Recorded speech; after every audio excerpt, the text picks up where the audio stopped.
ಇದು BS6 Supro. DPF high ಆಗಿಬಿಟ್ಟಿದೆ. Check engine light on ಆಗಿಬಿಟ್ಟಿದೆ.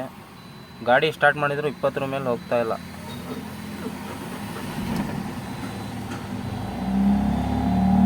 ಚೆಕ್ ಲೈಟ್ ಆನ್ ಆಗೈತೆ, ಗಾಡಿ ಸ್ಟಾರ್ಟ್ ಆಗೈತೆ. ಗಾಡಿ 20 ಮೇಲೆ ಹೋಗ್ತಾ ಇಲ್ಲ. ಸ್ಕ್ಯಾನರ್ ಹಾಕಿ ಚೆಕ್ ಮಾಡ್ತಾ ಇದ್ದೀನಿ.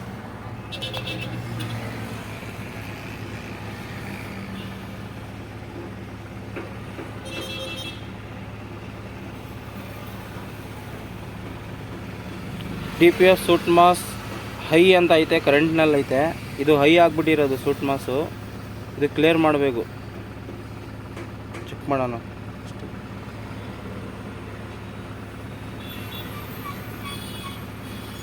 30 ಗ್ರಾಮ್ ಐತೆ.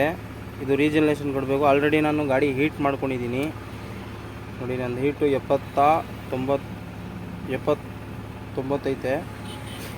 ರೀಜನರೇಷನ್ಗೆ ಕೊಡ್ತಾಯಿದ್ದೀನಿ ನೋಡಿ. ಈಗ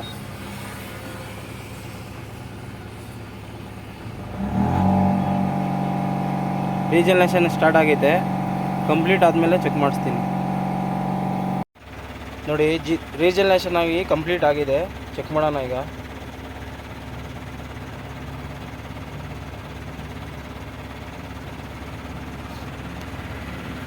DPF ಸೂಟ್ ಮಾರ್ಕ್ಸು ಕರೆಂಟಲ್ಲಿತ್ತು, ಹಿಸ್ಟ್ರಿನಲ್ಲಿ ಹೊಂಟೋಗಿದೆ. ಈಗ DPF ನೋಡಿ, ಟ್ರೈಲ್ ಬಂದಿದ್ದೀವಿ. ಮುಂಚೆ 20 ಮೇಲೆ ಗಾಡಿ ಹೋಯ್ತಾ ಇರಲಿಲ್ಲ. ರೀಜನರೇಷನ್ ಮಾಡಾದ್ಮೇಲೆ ನೋಡಿ,